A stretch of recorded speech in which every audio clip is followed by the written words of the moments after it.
Hi guys, I'm Asia. And I'm Aaron. And you're listening to Deadly Sips.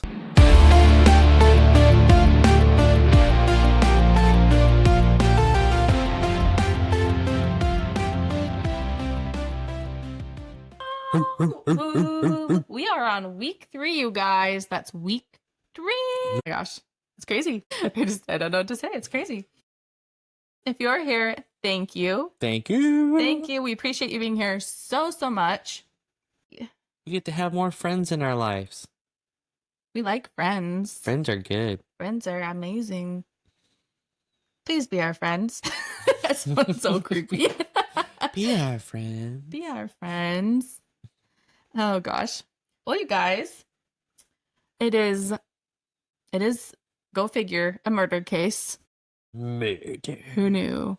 But before we get into that, this week's Deadly Sip of the Week is called Blood on the Tracks. It is a haunting mix of bourbon and coffee liquor with pomegranate juice for that deadly crimson hue, a dash of lemon, a whisper of smoke, and you've got yourself a drink that lingers, just like the ghosts that ride the rails.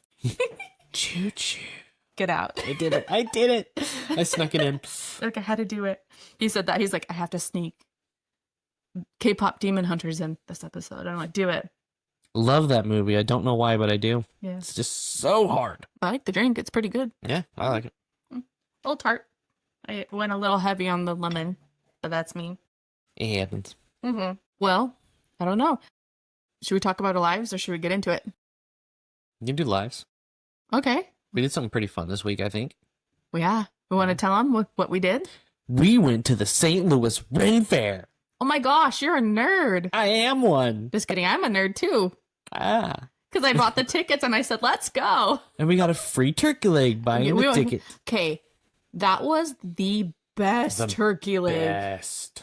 I've ever had. It was so good. Not to be dramatic, but it was life-changing. You know when like you have places where it's cooked, but this was actually seasoned. Oh my god. We had one at Dollywood. I love Queen Dolly. Love you. But your turkey legs suck. Cinnamon bread on point. After us cinnamon bread on point. It is delicious. The best cinnamon bread, but your turkey legs need some work. And this was the best turkey leg I've had so far. So good. It was so good. My god, you guys. Yeah, that was fun.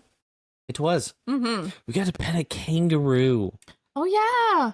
You don't get to see that very often. No, who has a kangaroo at a Renaissance fair? Or They anywhere do. where they let you pet it. Yeah. Like little Joey was just a little sleepy guy. It was so cute. It was cute. And I did not like, there were so many wasps. So many wasps. And we are lovers of mead. Either you love it or you hate it. Some people think it's trash. I love mead. It's made out of honey. So good. And we got a little thing. And then the wasps were everywhere around us. Yep. And they swarmed. And I didn't help that I spilt a little bit. I didn't know it. that was a thing. And apparently it is. And now I know. Mm-hmm. I know for next time. Either chug it all at once or get beer. Yep. Lessons were learned that day. All right. Should we get into it? Let's do it. Let's do it. I'm going to put in a little shameless plug in here. Oh. A little shameless plug. If you guys, a little free way to support us is by following us on all of our platforms. Subscribe to us on YouTube. Subscribe. Subscribe. Follow us on Instagram at Deadly Sips Podcast. And follow us on TikTok at Deadly Sips Podcast. And and lastly, if you would like to follow us on Patreon, because this takes a lot of work. It does take work. And it costs a lot of money to do this for free. And I want to stop working. And we post episodes and we stop working. We're aiming We'll do for something the stars. I enjoy. We're aiming for the stars. Nursing is great and all, but it gets hard. And my back hurts. Yeah, my back hurts. We have a really cool group going on. We post all of our recipes and our episodes early and ad-free. And you get to join our cool Discord group. Cool Discord group. And there's just cool perks in each one. So go check it out. It is patreon.com/sitspodcast. Whatever platform you're listening on, just check the link. Or if you're on YouTube, check out the description box below. and we'll have all the links for you. So anyway, thank you for that. And we'll get into this week's episode. Let's do it.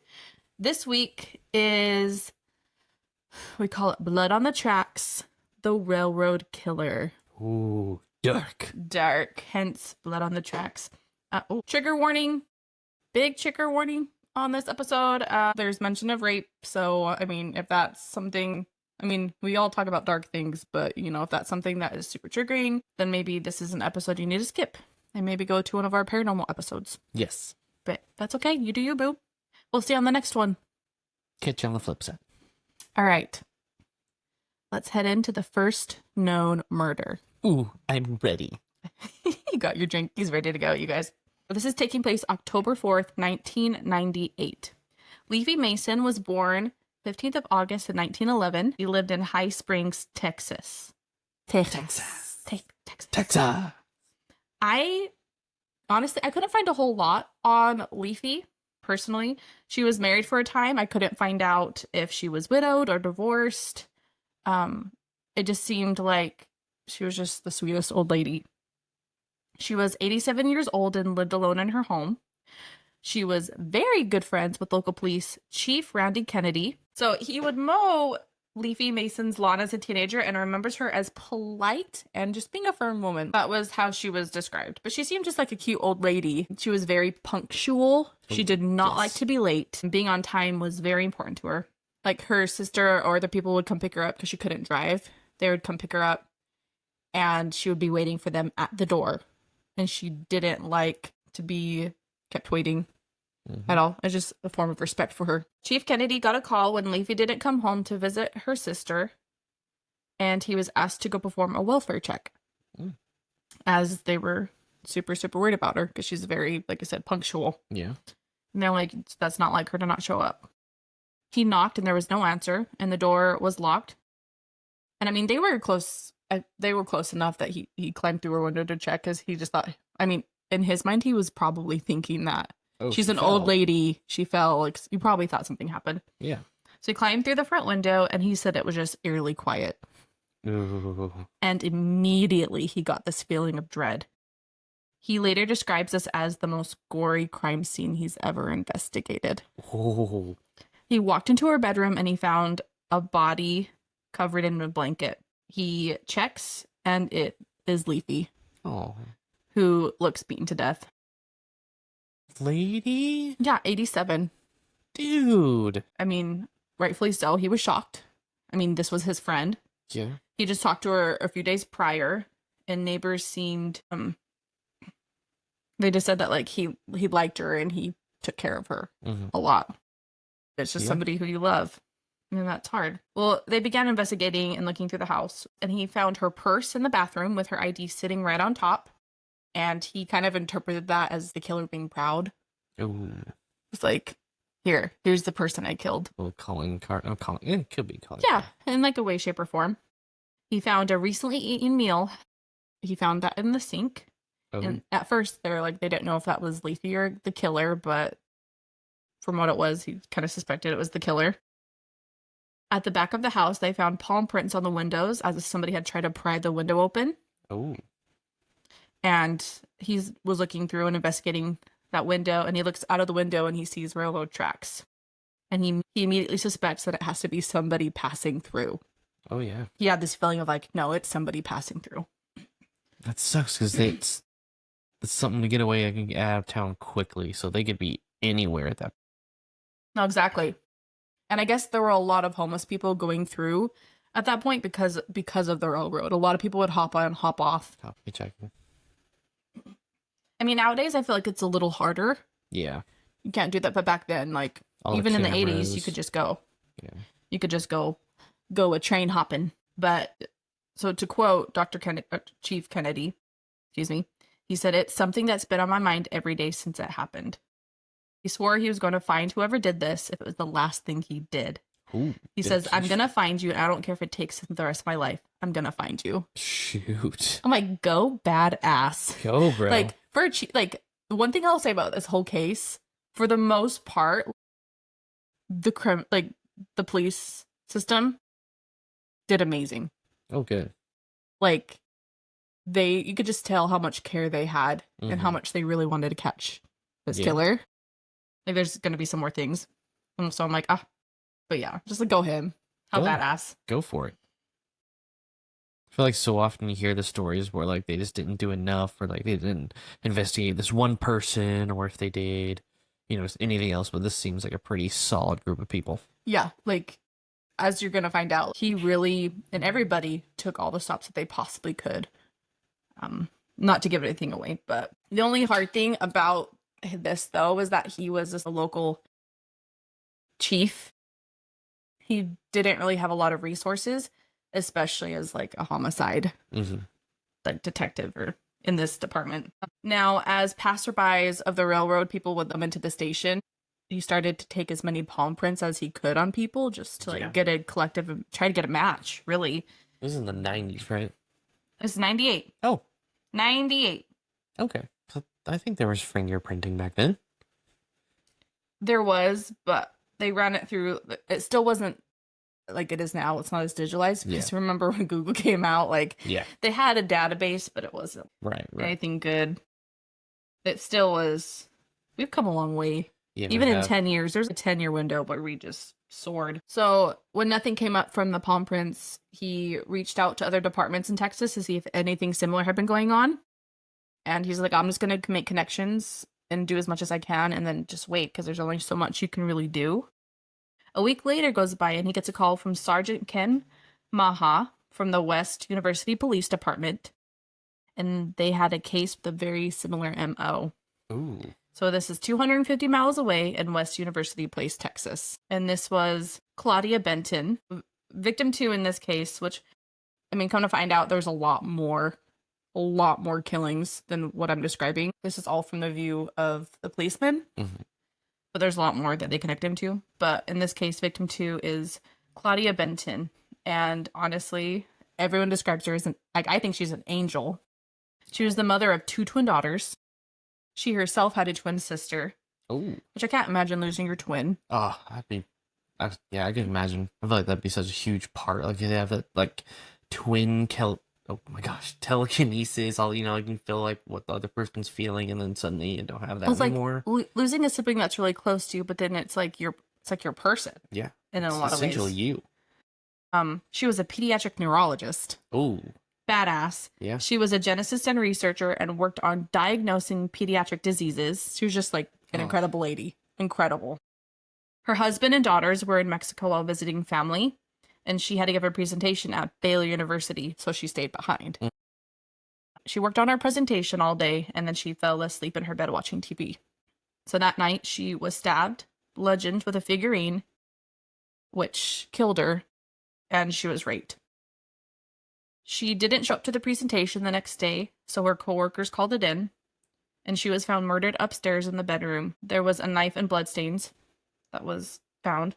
She had been stabbed repeatedly in her back and hands. She had 19 blunt force injuries to the head. Oh my gosh. Yeah, like intense. Including 3 depression fractures to her skull. Ooh. So just hammered, which the figurine was in the room. They found it. Her purse was gone with stuff everywhere. And there was a meal that had been eaten. Which the other one did have a meal, but it also, instead of having everything strewn everywhere, it would have the ID on top, though, didn't it? Oh, yeah. It had the ID on top. So sorry. I misspoke. I said the purse was gone. I meant the purse was gone through with stuff everywhere. Okay. My brain didn't read that sentence right. Yeah, very different. So it was like the same thing. Okay. The purse had been gone through with like all the wallet stuff, and then there had been a meal eaten. And then, as per reports, a banjo, a guitar, a stereo, and numerous pieces of jewelry were missing from Claudia's home. The perpetrator had also stolen her Jeep from her garage by dismantling its steering column and jump-starting the vehicle. Wow. Yeah. Yeah, that's interesting. Okay. It's different because I feel like in the first one, he like gone through and was intentioning to take some things, but this time he like took a bunch of random shit. Yeah. So I'm like, why? Now, there was no palm prints to compare to the first one, but they did uncover fingerprints. Okay. They compared those in the fingerprint database. Did I say that right? They compared those in the fingerprint database And a match was made with Carlos Clouthier Rodriguez, which was an alias for Rafael Reséndiz Ramirez. Okay. Is his name. At least as we know it. He was a roamer. He had no permanent location and no info to go off of to find him. Ooh. Really. So at this point, they figured they had at least 2 murders connected to this guy, and they had some other ones that they suspected. And they called the Texas Rangers to help get leads on his location. Calling in the Texas Rangers. They're like, nope, we're going to get this mother trucker. And Drew Carter, Texas Ranger, he was 3 months into his career. And at this point, he was just really excited to be a ranger and to be doing what he was doing. And I just love, like, just doing my research on this case. I just love Drew Carter. And, like, he's just another one of those people. You could tell he just loves what he does and loves to help people. I don't know. Just pretty solid guy. Pretty solid. Pretty sustainable guy. You go. Now, one thing when he was put onto the case that Drew noticed was that most people who murder try to get out, like, ASAP. Murder someone, you get out, but he liked to spend time in the home. He was making meals, going through stuff, like just taking his sweet time, which is kind of weird. Yeah. They did notice that both houses were near railroad tracks, and this Rodriguez guy had a history of trespassing on the railroad. He had been arrested multiple times in Michigan, California, and Texas, but there was no real pattern to find him. It was just all over the place. Each time he was arrested, he gave them a different name, a different date of birth, and different social security number in some cases. Okay. So he was just... I don't want to be found. No. So getting leads was hard because they're like, is Raphael even his real name? Like, what? Yeah. They don't even know who this motherfucker is. This leprechaun taint. Was it Swaz? So, and then they had another killing in Weimar. I don't know if I'm pronouncing that right, but Weimar, Texas. So Norman Cernick and his 47-year-old wife, Karen Cernick, they were inside of their home in Weimar, Texas, which was the United Church of Christ parsonage. They kind of lived in a part of the church. He had killed the church pastor and his wife while they were sleeping with a sledgehammer. Karen was SA'd. She was abused. And left in a post similar to Dr. Benton, which led them to thinking that they were connected. And I didn't write this down, but I just remember like how the way they were found. The members of church showed up the next day, and they were all in the church. And the next pastor it wasn't the pastor, but it's like the guy below. Uh-huh. And he's like, this is weird. And go look and see what's up. And then he saw it, and he came back and said, like, something terrible has happened. We all need to go home and pray. And yeah. Oh my gosh. So people show up for church for that? No, like a pastor and a pastor and his wife in a small community. That's the least people you think. A lot of people looked up to them. Yeah. And it's just wild.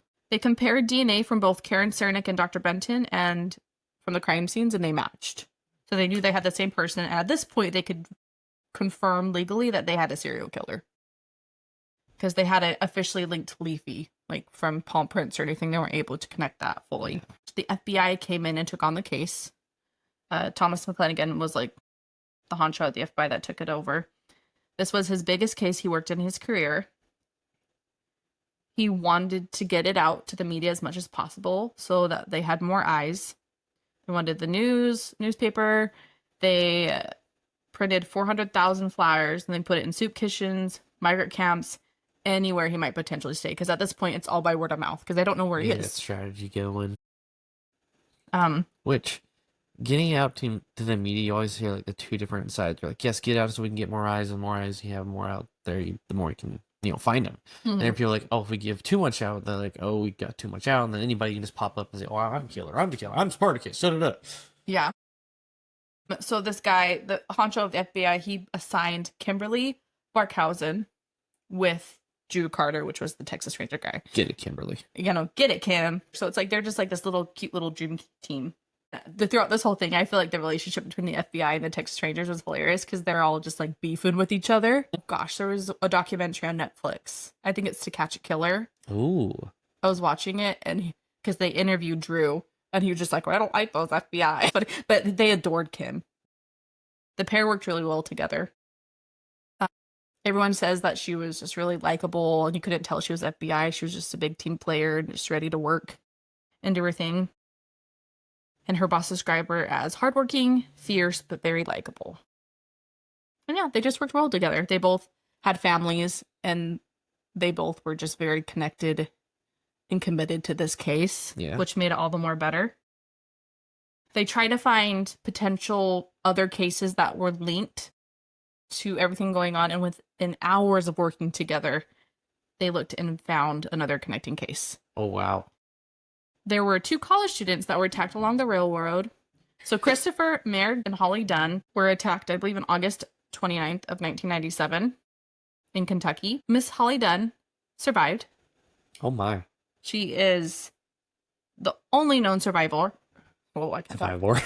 She is the only known survivor. Badass. Me and you actually listened to her survivor story on the Morbid podcast. Oh. They did an entire episode on her and her survival story. Yeah. And it's insane. So if you guys want to check it out, they do a really good cover of it there. So go listen to it on Morbid podcast. Amazing podcast. Super good. And Holly Dunn actually, she wrote a book. And she's just very, oh, go her. I know. She wrote a book about it. She speaks out against it. She's just badass. And when I tell you, it's just incredible. She's a sole survivor. She's the mom of 2 boys. She was going to college. And in the year of 1997, she was a junior at the University of Kentucky. And Chris Mayers was her boyfriend. They just, really liked together. College romance. Just starting things out. Yeah. Cutesy. So at this point, when they did the math, the killer had killed 5 people prior to this, which they didn't know at the time. So Chris and Holly went to a party. Chris could just sense that she really wasn't comfortable with the whole party scene and just wasn't digging the vibe. So he says, let's go take a walk, which I'm major green flag. Yes. If a girl's uncomfortable and he can sense that and go say, hey babe, let's just go outside. That's fine. There you go. Green flag. Green flag. Green flag, Chris. They went on a walk along the tracks. They thought they were alone, and they started heading back to the party.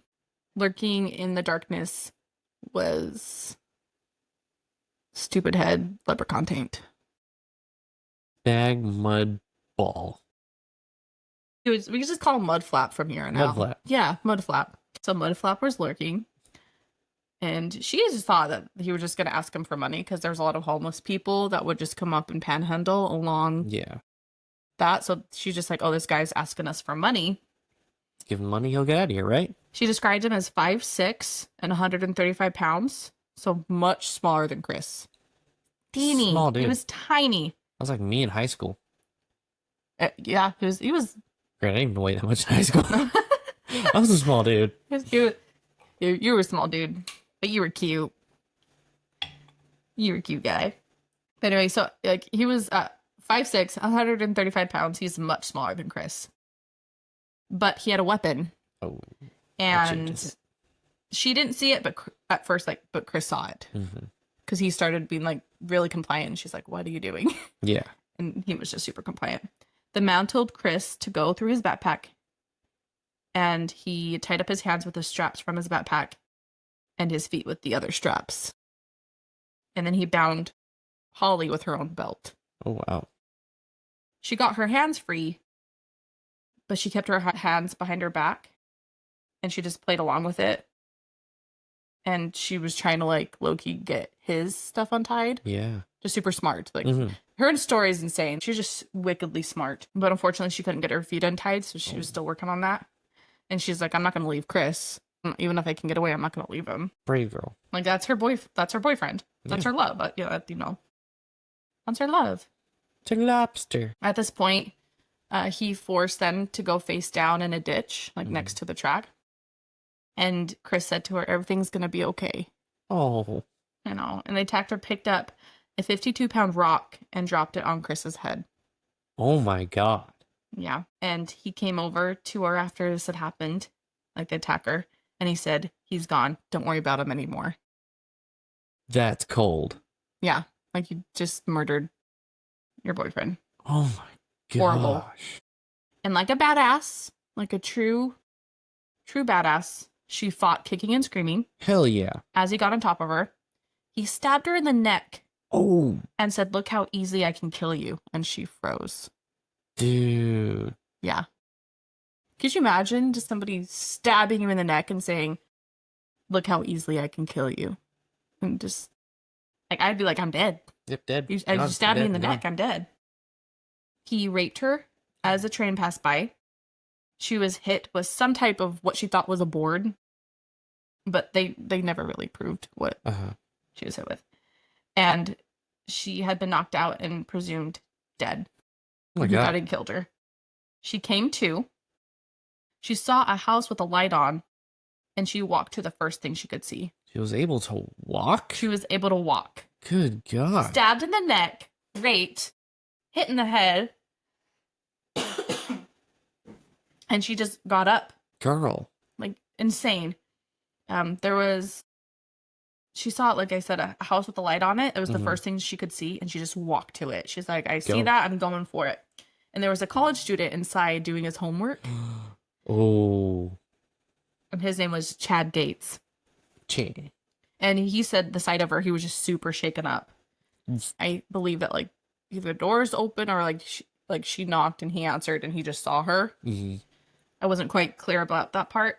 But once he did see her, he said he was scared someone was coming after him. Did he help her?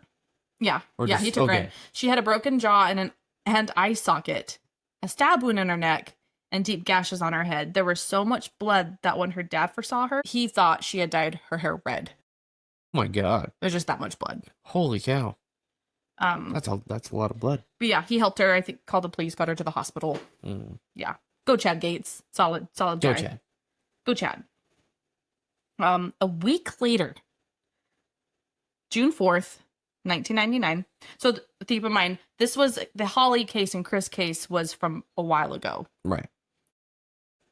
But a week after the Weimar, Texas murder, I believe, on June 4th, 1999, they got another phone call about a murder about Josephine Konvichka. She was also elderly. She lived 3 miles from the Cernix murder. Ooh. Only 3 miles. Which is insane because they're like, this guy's traveling everywhere, but he was only 3 miles away. And this was FBI agent, Kim. FBI agent. This was her first crime scene, and she said she'll never forget the smell. Oh. The victim appeared to be peacefully sleeping when it happened. Which, thank God. Yeah. Thank God. She was hit in the head with a pickaxe. Most serial killers pick a method and they stick with it. He just does whatever and goes with the flow. Just whatever's in the house. Whatever's in the house, he'll use. He finds something. By. Yeah. Well, he used, like, with Chris and Holly, he used the rock. And he used, their own stuff. Yeah, gotcha. And he found, like, a board and a pickaxe and this. Like, it's insane. Like, what the biff? What the biff? I'm just curious. Like, I feel like a guy that like already has their own stuff, has everything planned, but then you have a guy that just is so confident. Like, oh, I know what He's like, I'm just gonna kill you with whatever I find. So terrifying. Yeah. So in this house, of Josephine's house, they found a copy of the Cernix murder, the newspaper, and it was laid out and displayed on the couch. And they also found right next to it was a toy train. He was just like, yeah, I'm the railroad killer. This guy He's is very cocky son of a bitch. Yeah.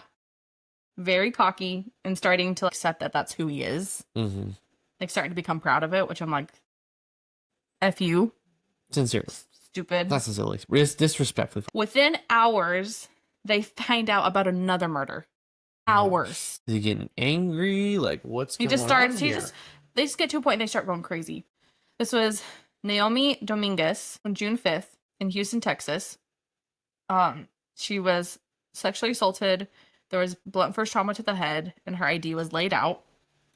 And with this, like, he had essentially murdered 2 people in one day. Jeez. Essentially. It's insane. All of this chaos created a lot of fear at the time. Yeah.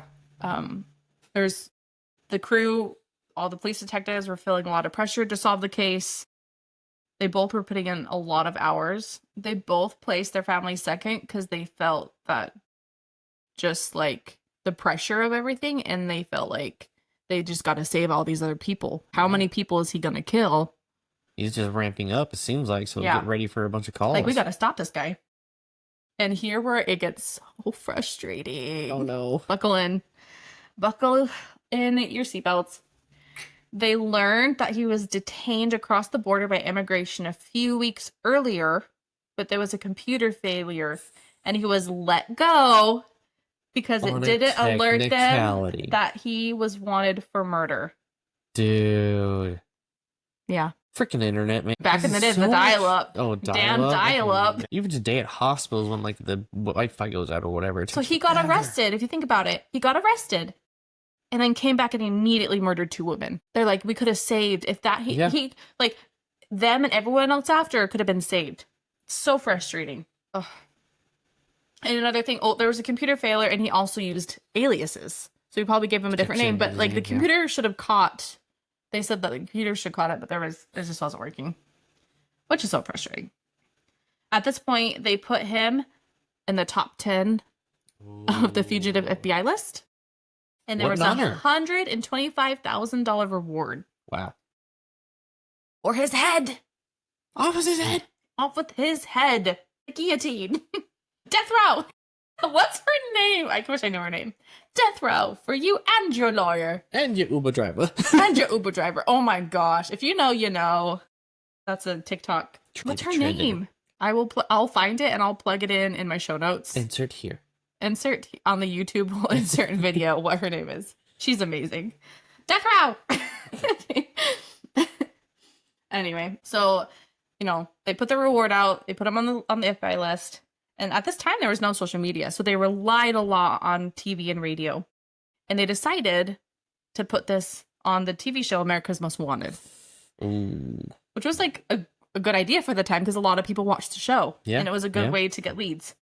The goal of this was to identify somebody close to Ramirez, not even like if somebody had seen him, just to get somebody close to him. Yeah. Like a friend or a family member.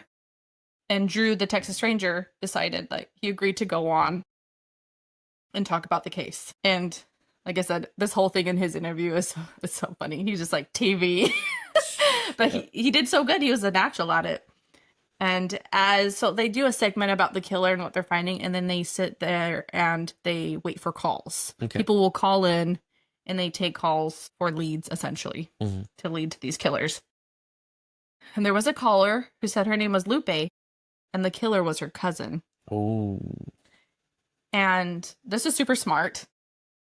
Super smart, because it wasn't known to the public. Mm-hmm. Drew asked her, he's like, what's his mother's name? And she replied, Virginia.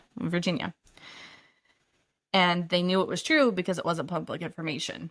So he's like, okay, I can trust that this is actually somebody who knows the killer. Mm-hmm. And the caller said, actually, the name you've been using is his uncle's name, and his real name is Ángel Reséndiz Ramirez. Mm. So that's his real name. But like I said, we call him Mudflap.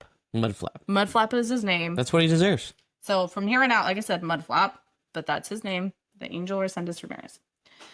They found out he has a sister named Manuela who lives in Albuquerque.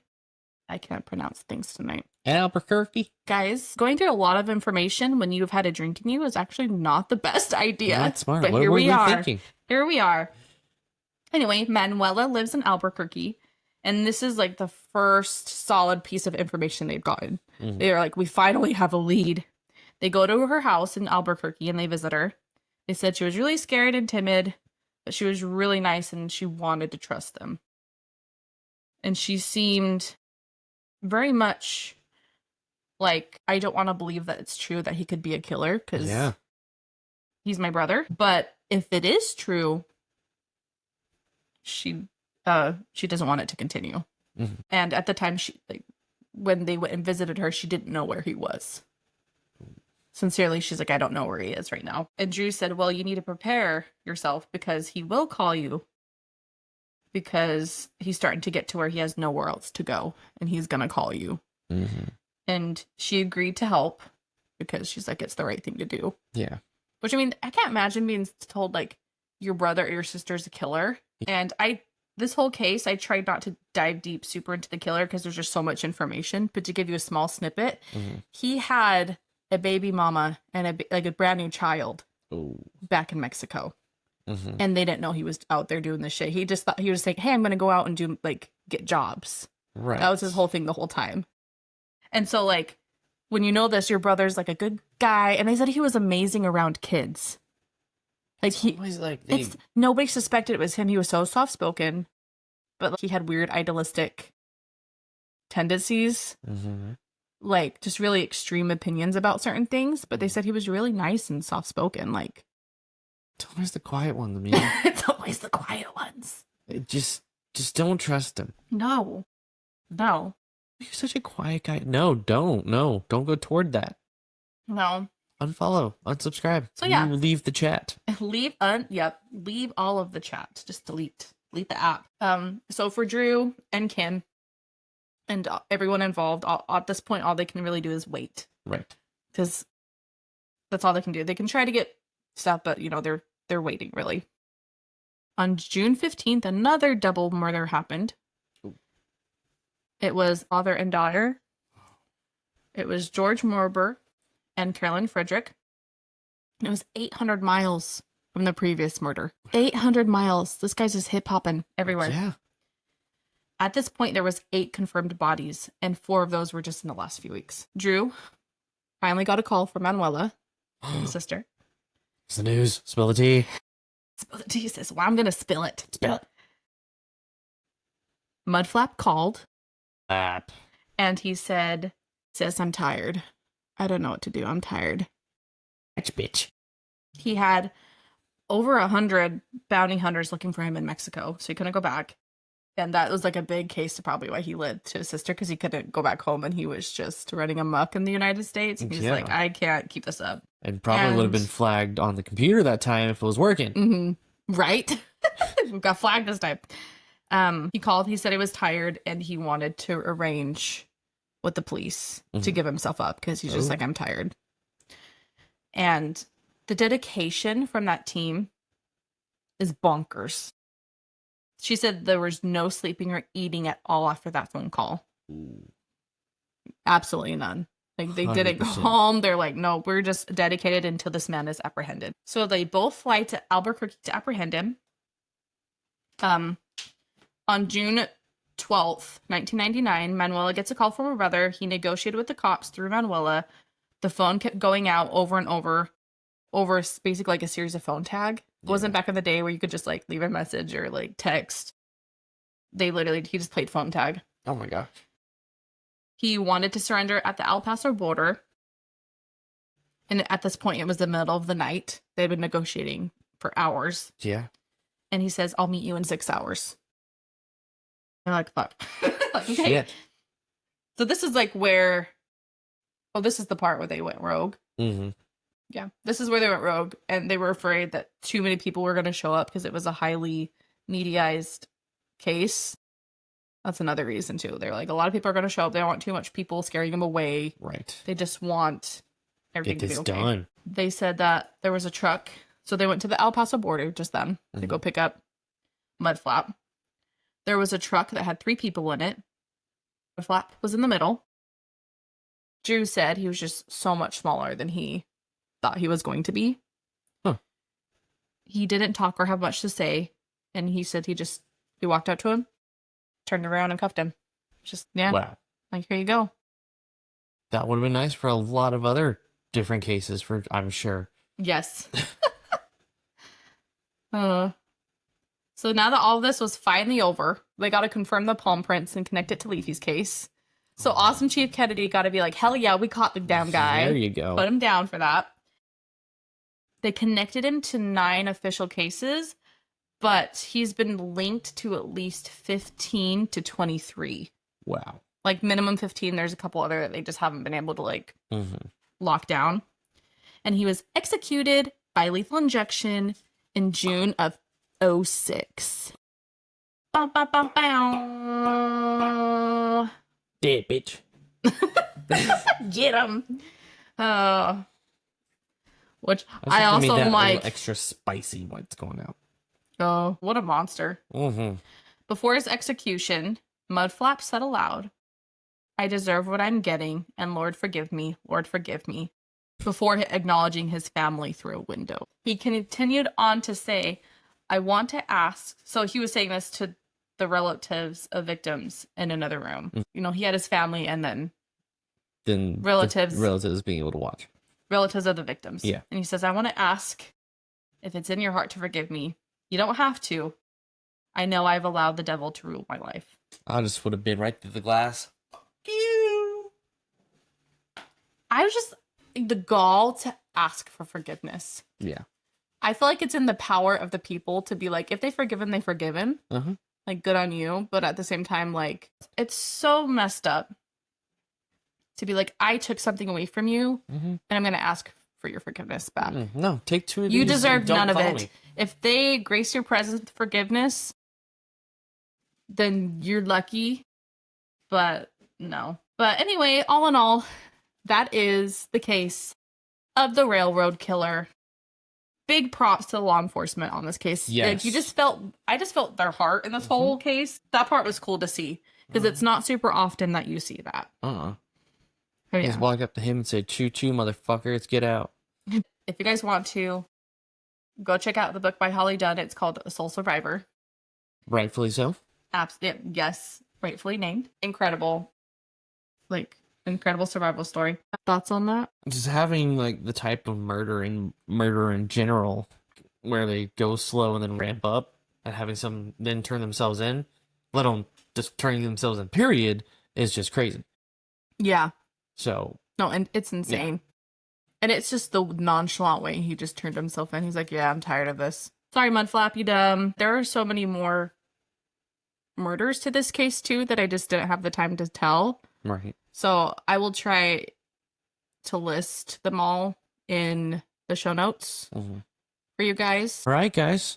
Well, again, as always, feel free to follow us. We are on mostly all social medias. Yes. I know there's a few that we're lacking right now, but we're getting there. I think YouTube is Aaron in Asia. TikTok, of course, is Deadly Sips Podcast.